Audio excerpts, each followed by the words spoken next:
आता हे आपण खाचे फिट केले ना, मग आता काय करायचं, जसं मी तुम्हाला मागचं फूल बनवून दाखवलं की 2 मोत्यांना असं रॅप करायचं. त्याच्यानंतर खाली वेढा गेल्यानंतर खालच्या साईडनं 1 मोती सोडून दुसरा मोत्या आणि त्याच्या शेजारच्या मोत्याला रॅप करायचं. पुन्हा खालच्या साईडला वेढा गेल्यानंतर 1 मोती सोडून दुसऱ्या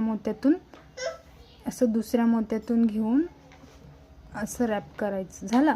परत 1 मोती सोडून त्यातला त्याच्या शेजारचा मोती आणि त्याच्या शेजारचा मोती असे 2-2 मण्याला असं रॅप करत घ्यायचं.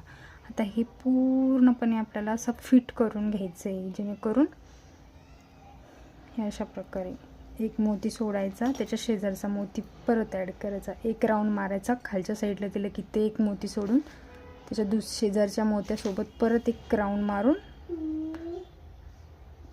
अशा प्रकारे आपल्याला हे मोती फिट करायचे.